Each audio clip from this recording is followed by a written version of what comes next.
¿Qué hay, gente de YouTube, de Spotify? Mi nombre es Javier Grajales Fernández y les doy la bienvenida a este nuevo episodio del podcast Parresia, en donde se invita a distintos profesionales de la antropología, de la sociología, de la lingüística, pero sobre todo del psicoanálisis, porque es a lo que me dedico, a hablar sobre distintos temas que nos atraviesan a cada uno de nosotros: el amor, la muerte, la poesía y, en este caso, la escritura.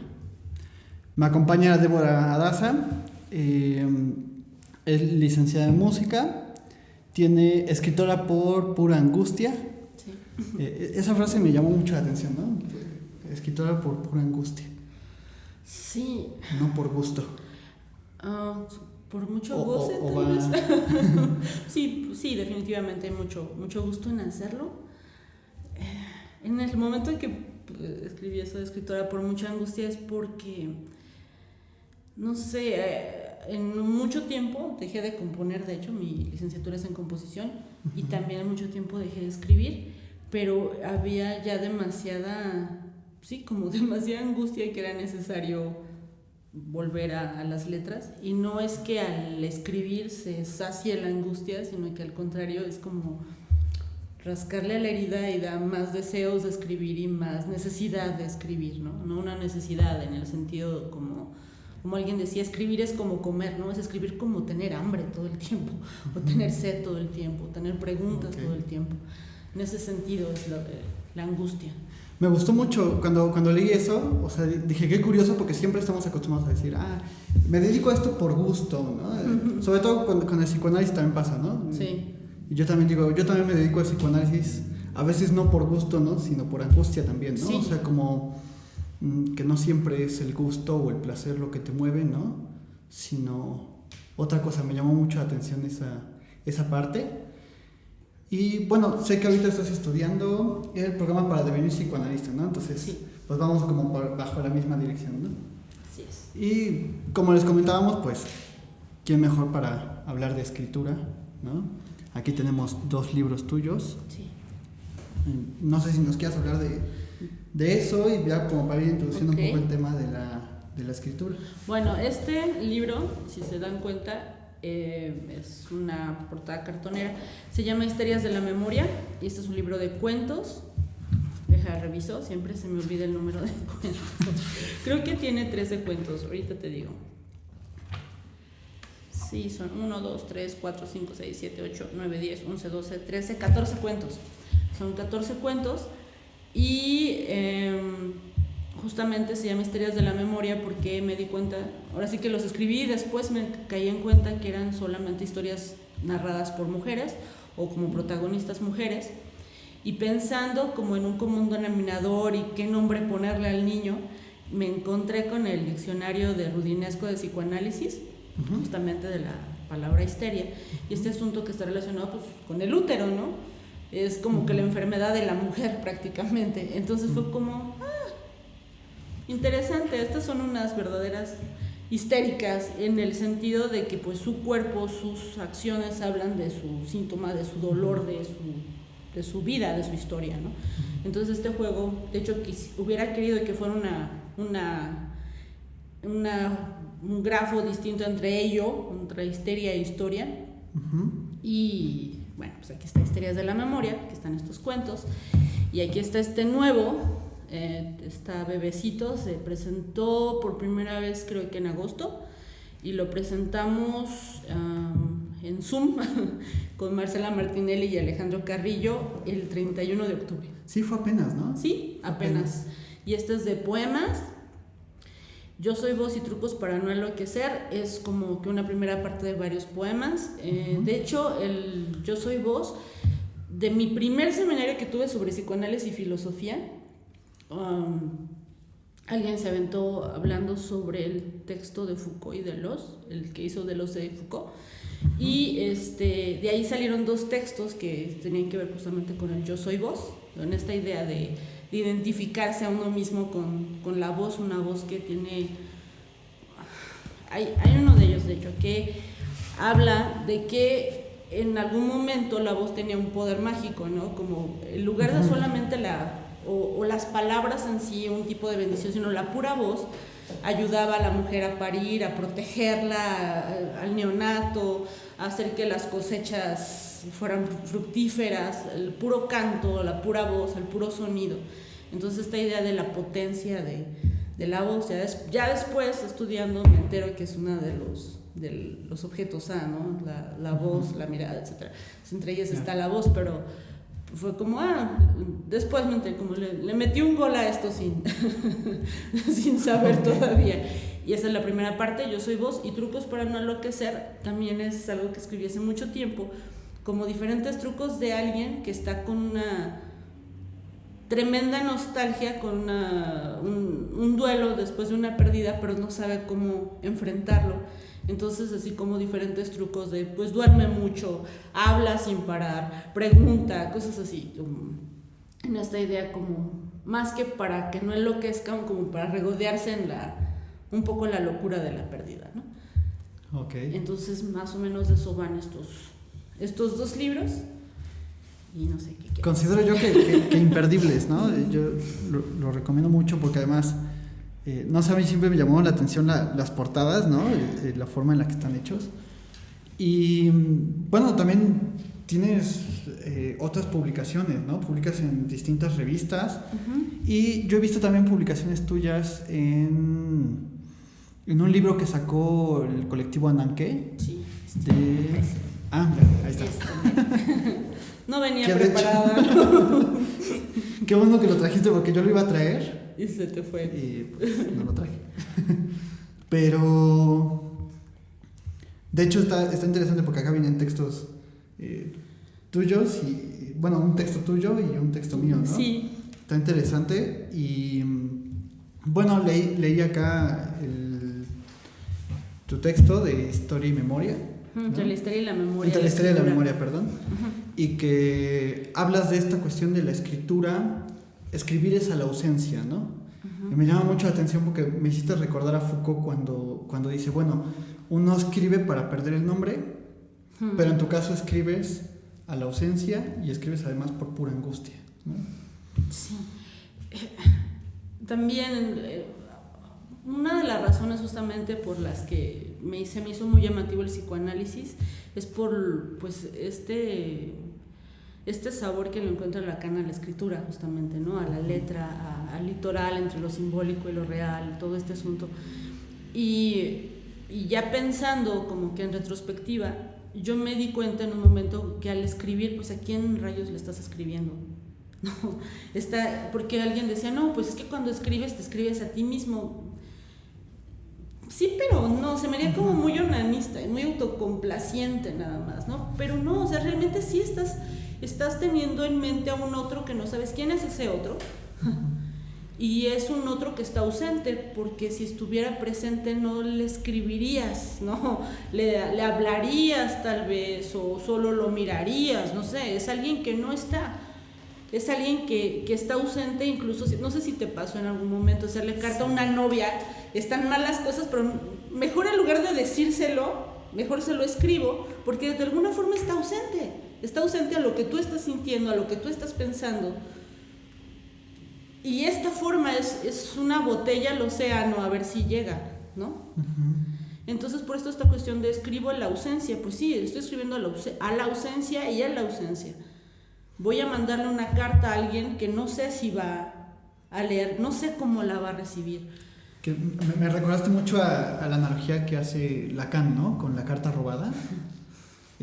Como la carta robada es algo que no se dirige a alguien, como que durante todo el cuento como que se va desplazando, ¿no? Y va cambiando de propietario, pero ninguno de esos propietarios es, ¿no? O sea, como que más bien se va desplazando y va encontrando distintos, y a esos que va encontrando los va marcando de formas diferentes. Sí. Fíjate que qué interesante, porque yo además sí he sentido eso. O sea, las veces que he escrito,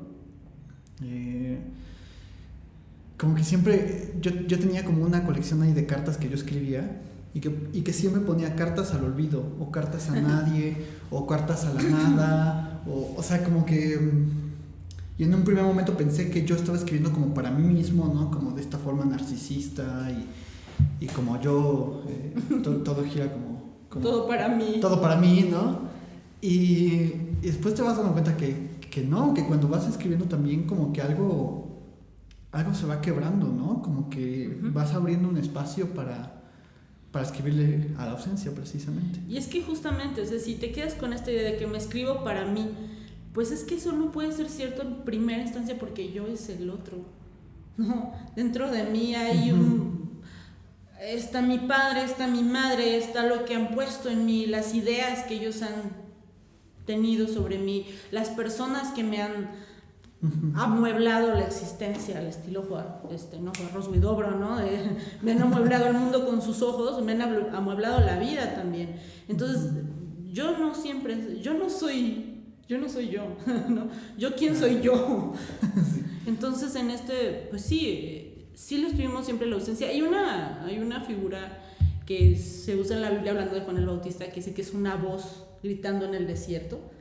Y justamente a veces la escritura es eso, es como una voz gritando en el desierto. ¿Quién la va a escuchar? ¿Qué va a pasar con esa voz? En uno de los poemas justamente Yo soy voz, dice que soy como una voz que alucina a los que van en sus caravanas, a los viajantes, ¿no? Una voz que se queda ahí retumbando y que los hace perder el rumbo como lo parecido a la sirena en el mar, una voz en el desierto hablando. Y eso a veces parece que es un escritor, ¿no? Cuando te llega un texto y lees lo que está diciendo, algo te dice, algo te hace alucinar, algo te hace ver, algo te hace entender de ti mismo que no tenías idea. No importa si sabías mucho del escritor, no importa para quién lo estaba escribiendo, ni siquiera para qué lo estaba escribiendo, esa voz se queda allí dibujándote, pintándote, haciéndote ver otra cosa. Ok. Y me quedé pensando. Me llamó también mucho la atención cuando comenzabas a hablar de estos poderes de la palabra, ¿no? De cómo, si recordamos los estudios, por ejemplo, del Dr. Foucault en Las palabras y las cosas, nos dice que hay un momento en el que las palabras incluso tenían esta relación de semejanza con las cosas, o sea, que tenían un poder tal, ¿no? que se asemejaban a las cosas, ¿no? Ya después descubrimos que la escritura sirve más bien para representar, y que este representar pues nunca es fiel a las cosas, sino que ya en otro video con el maestro Alejandro Carrillo habíamos hablado de esto, ¿no? Sino que más bien la representación toma a estas cosas y las somete a sus propias leyes, ¿no? A su propio mundo. Y pues tenemos como un tercer momento, ¿no? En donde la escritura, que había perdido todos sus poderes, ¿no? Por este cambio a la representación, como que ahora vuelve a ser poderosa, pero en otro sentido. O sea, ya como que la palabra en sí misma ya tiene toda una dimensión, ya construye toda una serie de realidades dentro de su propio orden, y pues podemos crear infinitos mundos, ¿no? Los cuentos, las novelas. O sea, yo estoy leyendo un libro de Julian Barnes que se llama El sentido de un final. No sé si no lo has leído. Está buenísimo, pero me llama mucho la atención cómo te puedes identificar tanto con los personajes, ¿no? Sí. Que dices, ni siquiera existen, o sea, ni siquiera sí, da igual. yo ando ahí llorando por la chava, ¿no? Porque la novela le va un poco mal, ¿no? Pero tú andas ahí llorando, ¿no? O sintiéndote mal y la chava ni siquiera existe, ¿no? O sea, bueno, no existe en un sentido material, ¿no? No. Que es que ahí entra toda una bronca, ¿no? Sí. Porque la palabra también es material, sí, de cierta forma, o sea, también está puesta, ¿no? Es bien curioso porque, pues justamente, sufres por personas que no conoces. No sé si te costó trabajo o si lo has leído, Los Miserables. Me costó tanto trabajo terminarlo porque empezaba y era puro sufrimiento, de verdad era así como de, no, ahorita ya no puede más mi corazón, o sea, tengo que dejarlo de leer y después retomarlo. Y otra vez, pues son personajes, o sea, Víctor Hugo no estaba autoescribiendo, se estaba escribiendo de personajes, pero era imposible que se te constreñiera el alma de estarlos leyendo, ¿no? está esta cuestión que dices, pues te crea todo un mundo. O igual, ¿no? Cuando lees Rayuela de Cortázar y es así, pues estás viendo París, estás conociendo París. O te imaginas a la mona esta, la Talita montada en el tablón, ¿no? O sea, estoy con ganas de, si pongo una tabla de aquí a la casa del vecino, se podrá. O sea, de verdad, te crees ese mundo. Sí. Y se te crea ese mundo y conoces a los personajes, ¿no? Te familiarizas con ellos, los amas, los odias, los entiendes. Y sin embargo está esta otra parte, y me acuerdo de Pizarnik mientras hablabas, de la palabra hace la ausencia. Si digo pan, no estoy comiendo. Si digo vino, no me estoy saciando. Sí, que eso es a veces lo que nos cuesta mucho de explicar cuando hablamos del discurso y cuando hablamos del lenguaje, ¿no? Porque solemos pensarlo bajo esta forma de que el discurso se parece a las cosas, ¿no? O sea, de que el discurso son las cosas, ¿no? Y entonces yo siempre lo que explico cuando hablo de este tipo de cosas es, imaginemos que estamos hablando, por ejemplo, de un elefante. Pues no necesitamos que el elefante esté acá, y a lo mejor ni siquiera necesitamos ver nunca un elefante así de frente, tal cual, ¿no? Podemos verlo en la tele, podemos verlo en libros, ¿no? Yo qué sé. Y podemos hablar del elefante y podemos darle una existencia, y podemos nombrar algo que no está. O sea, dices un poco esto de escribir a la ausencia, pero creo que también como que el lenguaje en sí mismo es ausencia, ¿no? O sea, nombrar esta ausencia, o sea, tratar de darle un lugar, ¿no? Sí. Hace poco tuvimos una clase con una psiquiatra que decía, es que justamente eso es lo que hace la poesía, explica los sentimientos, y fue como, no, para nada. No, lo que hace la poesía es darle un rodeo a los sentimientos porque no puede hacer más. Te hace sentir cosas sin que te diga qué es, no te lo puede explicar. Y justamente es cuando piensas, ¿no? Este límite entre entre lo simbólico y lo real, de que eso es lo que hace la escritura, te bordea, te hace pararte casi así colgado del abismo, pero ya entrar al abismo es otro asunto. Y más para atrás es otra cosa. Y pasa diferente la experiencia con la poesía y la experiencia con un cuento o con un relato. Mientras pareciera que los relatos te están presentando el mundo y metiendo un mundo y hacerte casi verlo o tocarlo, pareciera que la poesía, al contrario, te hace sentirte como detrás de muchos velos, ¿no? Por mucho que te esté tocando, te esté quemando, te esté ahogando, lo que sea, no sabes qué es lo que te está tocando, a dónde te está llevando eso. Y hablando justamente de lo mismo, es escritura, pero es distinta la aproximación que cada uno de ellos hace con nosotros. Que a veces creo que es muy boba como esta concepción de la poesía, ¿no? Es para que expreses tus emociones. O luego estas famosas técnicas de los psicólogos humanistas, ¿no? Que a lo mejor aquí ya me cargo como enemigos, ¿no? Siempre digo que no quiero hacer el podcast polémico ni nada, pero siempre termina saliendo otra cosa, ¿no? Pero esto de escribir una carta a tu exnovia, ¿no? Donde le muestras como todas las cosas así, ¿no? Todo lo que tú sientes. Y al final dices, sí, pero le estás escribiendo, o sea, por eso me gusta mucho tu frase, ¿no? Estás escribiendo a la ausencia, ¿no? O sea, no es hacia ella, ¿no? O sea, no, como que ese momento en el que podías hablar con ella ya no está, sí, ¿no? O sea, a mí igual, yo cuando tenía 14 años por ahí falleció mi padre, ¿no? Y entonces lo que dicen siempre, ¿no? Escríbele una carta y después la queman, ¿no? Pero yo decía, ay, le escribo, y lo primero que yo decía es, digamos de forma sarcástica, se la escribo, ¿y a dónde la envío? ¿No? ¿Qué hago con ella? Sí. ¿No? O sea, la quemo y después, ¿qué pasa con la carta? ¿O qué pasa con esas letras? ¿O qué pasa con lo que quedó ahí? ¿No? Uh-huh. Y hacia dónde van también, ¿no? Sí. Ahorita que dijiste esto de la carta al padre, me acuerdo del poema de Jaime Sabines, algo sobre la muerte del mayor Sabines, que escribe un sendo poema a su padre muerto. No sé si algún día lo lees, sí, pero en una parte es muy emocional el poema, es muy hermoso, pero en una parte dice, maldito el que crea que esto es un poema. O sea, carajo, aquí estoy poniendo las tripas y tú estás pensando que esto es un poema. Sí. Como esta obra de justamente, no sé, de beatitud que lo pone, ¿no? De, es una linda persona con lindos pensamientos que escribe poemas. Así como, no manches, esto no es eso. No, a mí la verdad me gusta más como esa escritura también muy, no sé si llamarla pesimista, pero sí como cruda, ¿no? Como de Panero, ¿no? Todo esto, o sea, la poesía de Panero es buenísima, ¿no? Pizarnik también, ¿no? O sea, que creo que apuntan como a creo que a veces cuando pensamos la escritura en términos humanistas, pues también como que lo adornamos mucho, ¿no? Como, wow, qué bonito. Por eso me gustó mucho tu frase de escribo por pura angustia.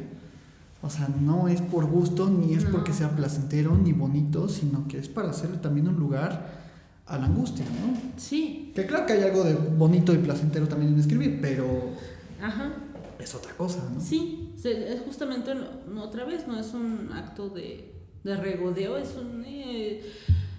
hay que hacer algo con esto, ¿no? Sí. Y darle justamente lugar a la angustia, hay que tratar de ponerla en palabras aunque se te esté escapando la maldita, ¿no? Ahorita otra vez me acuerdo de Paz, ¿no? En un poema de agarra las palabras, que chillen las putas, o sea, ¿por qué? Porque se te revelan las palabras a lo que estás pensando, sintiendo, queriendo expresar, no te bastan, pero pues eso es lo que tienes. Entonces no es como que, ay, qué bonito, voy a escribir, sino pues vamos a pelearnos con esta idea, vamos a buscar cómo domarla, plasmarla, hacer algo con ella. Y que además podría parecer que no hay ningún vínculo con el psicoanálisis, pero yo creo que hay un vínculo, podría parecer para quien está escuchando a lo mejor y que no está muy familiarizado quizá, ¿no? Pero yo creo que tiene muchísimo que ver, ¿no? Freud siempre insistió en la reescritura o en la reelaboración del pasado. O sea, no basta con recordarlo, no basta con decir, me pasó esto, ¿no? Sino darle a eso que pasó una escritura distinta que tenga efectos también diferentes, ¿no? Sí. Aquí habría nada más que decir que diferente no significa mejor. Porque nuevamente, ¿no? Como que volvemos a esto. Sí, ya mejoró.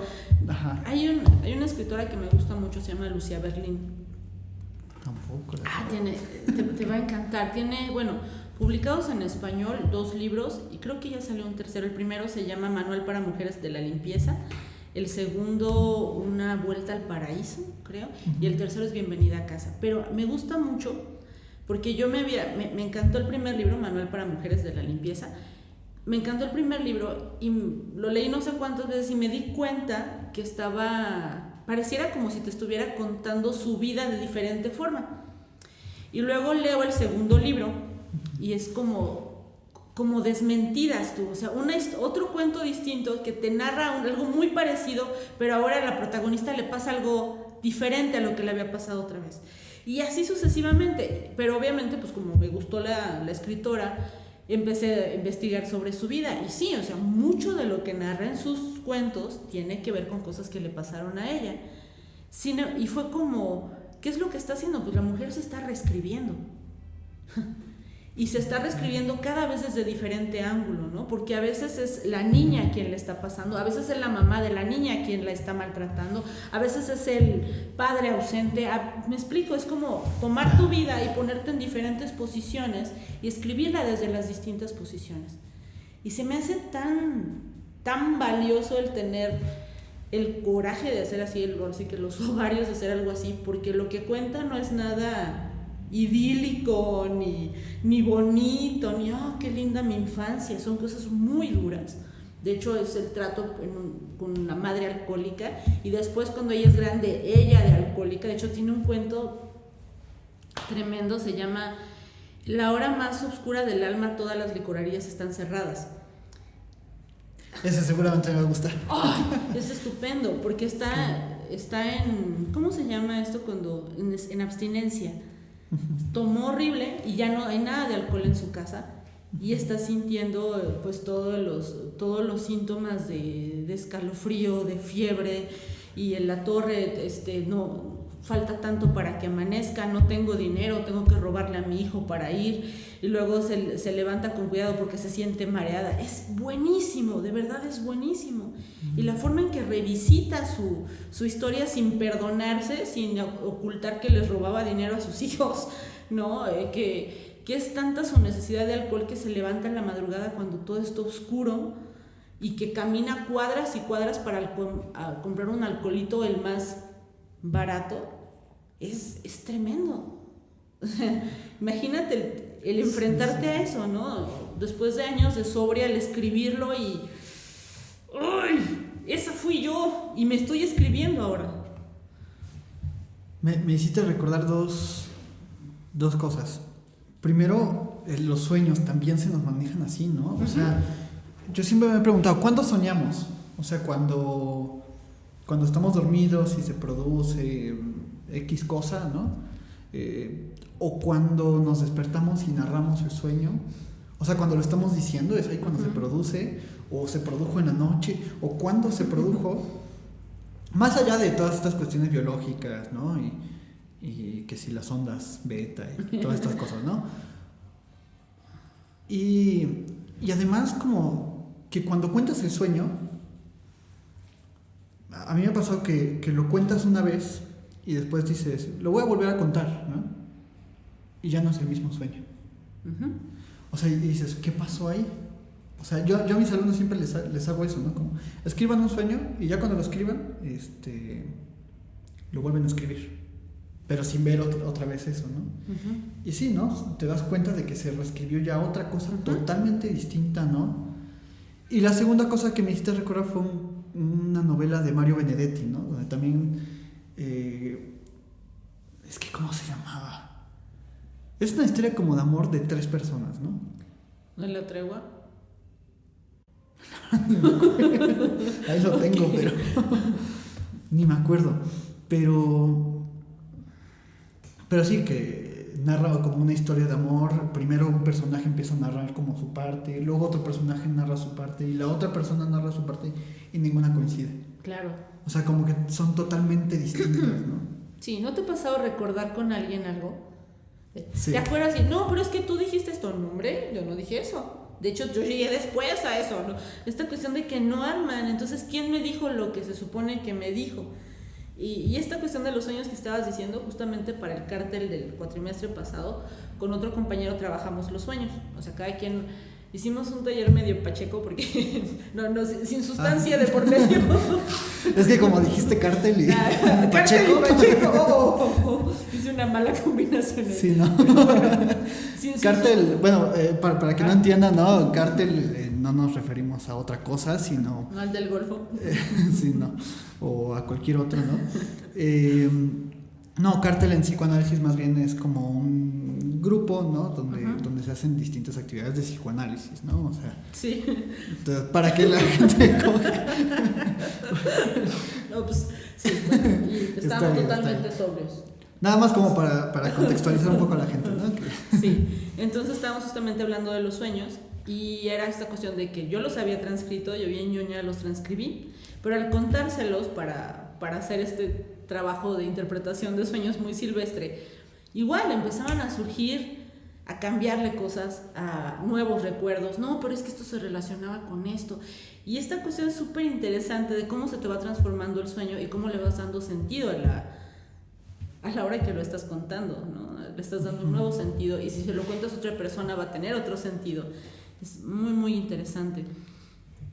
A mí fíjate que eso me causa como mucho ruido, ¿no? Porque a veces intento planificar cosas incluso, ¿no? O sea, otra cosa que me pasa es que intento planificar cosas y al final terminas diciendo otras. Sí. Como acá, ¿no? el podcast, o sea, creo que teníamos como una idea al principio, ¿no? Y un poco de eso va también, ¿no? O sea, sí. que surja lo que en ese momento tiene que surgir y mostrar a la gente un poco qué es lo que nos surge a nosotros, ¿no? A lo mejor ya en una posición un poco más nuestra, ¿no? De nuestra formación o así. pero creo que es muy interesante asociarlo con la escritura. Y es que sabes que eso también pasa cuando escribes. Muchas veces creo que los mejores cuentos pues que yo pienso que son los mejores cuentos, empiezas a escribir y aunque tengas una idea, empiezas a dejar hablar al personaje o empiezas a dejar actuar al personaje y te sale otra cosa que la que tenías en mente, ¿no? Uh-huh. Ya tenías según tú una estructura, pero realmente si estás escribiendo y estás dejándole vivir al personaje, pues a veces te salen cosas que no te esperabas, a veces te salen cosas que no habías planificado, que no habías planeado. Yo soy mucho de escribir antes en la cabeza, ¿no? De estar imaginando ya para cuando casi lo tengo listo, en algunos cuentos ya me pongo a escribir, pero muchos se me han revelado al plan preexistente, ¿no? De no, esta es mi historia, no la tuya, entonces... A mí me pasa como algo muy curioso con la escritura. Cada vez que me siento a escribir, no se me ocurre nada. Y entonces digo, bueno, voy a hacer otra cosa, me voy a poner a leer. Empiezas a leer y te empieza a surgir como esta necesidad imperiosa así, de escribir. Sí. Y me afirma más como esta cuestión de que uno no elige, de que uno no controla el lenguaje, ¿no? Sino que el lenguaje te tiene a ti... Tú eres el sujeto. Amarrado, tú eres el... Ajá. Ah, mira, qué buena observación. O sea, tú eres el sujeto, ¿no? Tú eres el que está ahí movilizándose, ¿no? Nuevamente la carta robada, el cuento de Edgar Allan Poe que Lacan retoma, ¿no? Pues las personas que tienen la carta no son quienes gobiernan la carta, ¿no? Sino que la carta los va modificando a ellos y les va dando también un lugar a ellos, ¿no? Y no sé, es como me hizo recordar también un texto de Freud donde habla de esto, ¿no? Como a mí me hubiera gustado llevar las cosas bajo este orden, pero pues ya saben cómo es el lenguaje, ¿no? Como que siempre como que te agarra y te tumba en otro rumbo, ¿no? Totalmente desconocido a veces, ¿no? Que también dices escribir por pura angustia, pero también a veces escribir produce angustia también, en ese sentido de que te descoloca, ¿no? Sí, hay un cuento aquí que se llama Memoria, justamente de donde sale. Fue una experiencia muy curiosa porque tenía lo típico, te piden un cuento para un concurso y tenía que tener tantas palabras, ¿no? O tanta extensión. Entonces me acuerdo que me senté y ahora sí casi sin parar hasta que salió, y fue así después de verlo, de ay nanita, esto me salió, no inventes, sí. O sea, qué miedo, yo creo que es uno de los puntos más fuertes, fue pues ¿de dónde salió? O sea, yo no he vivido algo así, yo no he estado en una situación así, ¿de dónde salió esto? ¿No? Yo inicié a escribir, o sea, no me considero a mí mismo un escritor porque no, pero sí siempre he escrito cosas. O sea, yo empecé a escribir con la música, o sea, empecé a escribir canciones. O sea, y lo más curioso es que en inglés, o sea, ni siquiera en español, porque pues a mí me encantan puras bandas así de inglés, ¿no? Green Day, todas esas bandas, ¿no? Y pues no sé, como que ahorita he visto las canciones de antes y veo que eran canciones de desesperanza a veces, ¿no? De decir esto es horrible, de señalar como el peor de los escenarios. Pero que dices, al menos está en la escritura, ¿no? Claro. O sea, es un lugar, pues no sé, incluso privilegiado para poner ese tipo de cosas ahí, ¿no? Claro. O sea, yo no me arrepiento de nada de lo que he escrito, ¿no? Sí. No sé si a ti te pasa. Pues yo a mí de repente sí me arrepiento. De repente sí me arrepiento, no porque no debí haberlo escrito, sino otra vez... A lo mejor no sé, me va a hacer mal la publicidad, pero cuando iba a presentar unas noches antes era de no poder dormir, de qué rayos va a pasar con la gente que lo reciba, porque dice muchas cosas muy fuertes. Sí. ¿Cómo me van a ver? Esa es una que a lo mejor es muy narcisista y muy estúpida, pero ¿cómo me van a ver? Y aparte de, ¿qué va a hacerles? O sea, de repente me sentí, también por todo el trasfondo religioso que he tenido, pero como de, es que estoy exponiendo puro veneno, estoy exponiendo pura angustia, estoy exponiendo pura locura, ¿qué estoy dando? ¿Sí me explico? A mí sí me dio, Y fue muy difícil, o sea, de verdad, en las noches, ves que las noches son bien perras para eso de la locura existencial. Sí. Entonces fue de casi de escribir a la editora, no vamos a cancelar la presentación. Fue muy fuerte. Y sin embargo, algo de las experiencias bonitas, justamente con el cuento de memoria, 2 personas se me acercaron, una amiga, y me dijo, ¿sabes qué? Me sentí con la seguridad de contarte sobre una violación que tuve por lo que leí. No se lo he contado a nadie. Y no pensaba hacerlo, pero al leerte dije, es que estoy leyendo algo que me pasó. Yo sentí algo así. Y fue wow, o sea, pues qué padre que hizo esa resonancia, no porque sea bonito, sino porque ahora lo puedo hablar. Claro. No, o sea, no lo traigo aquí cargado y a ver en qué parte del cuerpo me sale, si no lo puedo decir. Y un chavo se me acercó con una historia muy parecida también, es que yo me sentía un poco monstruoso. Y al leer esto fue como de, caray, o sea, no estoy solo al menos con mis monstruos, ¿no? A mí, fíjate que me pasó lo mismo. O sea, que yo cuando veo algunas canciones digo, esto que escribiste está terrible, ¿no? Está horrible, ¿no? No horrible en el sentido... Ay, qué mal hecho. de qué mal hecho, sino que a veces te espantas de lo que tú mismo escribiste, ¿no? Pero al mismo tiempo dices, pero si no lo hubiera escrito... yo creo que esto me salvaba la vida, ¿no? O sea, sí. Yo creo que esto en algún momento me salvó la vida o me sacó de alguna situación o yo qué sé, ¿no? Por lo que cuentas, ¿no? De esta persona, o sea, sí, tiene esos efectos tan fuertes y a veces también funciona como sostén, ¿no? Como decir, oye, escríbelo, ¿no? Sí, otra cosa, eso no me tocó verlo a mí, porque en nuestros cuentos hay una mujer que no quería embarazarse, tiene el niño y no es nada feliz con el bebé que nace. Y una amiga mía, Isabel Nares, estaba dando un taller en la cárcel de danza, ella es bailarina. Pero en un rato fue, ¿saben qué? Les traigo un libro, les voy a leer. Y leyó ese y empezó una chava a llorar. Es que yo, por lo que estaba presa, es porque ahogó a su niño. Tuve una sensación parecida de que yo no podía ser mamá y yo no quería ser mamá. Entonces otra vez, o sea, muy terrible esto, pero en este sentido de me hizo eco, no soy un subhumano, no soy un monstruo, los humanos podemos sentir algo así. Tal vez si esta mujer hubiera tenido con quién decirlo, no lo hubiera llevado al acto. A lo mejor no lo hubiera llevado al acto. Que eso es algo que a veces no se diferencia, ¿no? Exacto, aquí está puesto al acto, pero está puesto aquí. Yo tengo, por ejemplo, un humor muy negro. O sea, y sí, a veces es pesado o ácido, ¿no? Pero es humor, ¿no? O sea, digamos, también hay... Yo sí soy de la idea de que hay también límites, ¿no? Pero al mismo tiempo también dices, pero es humor. Si pasas un límite, también hay que ubicarlo dentro del humor, ¿no? O sea, no como otra cosa, ¿no? Que hay límites, yo estoy de acuerdo, pero en esta dimensión de humor, ¿no? Tomarlo como un humor. Hay límites que no me gustan, ¿no? Que no transgredo, que no, pero ya es distinto, ¿no? Pero a veces veo que se toman como las cosas demasiado literal, ¿no? O sea, en esta generación estamos muy así de tomarnos todo bien literal, ¿no? Sí. Y creo que es muy interesante.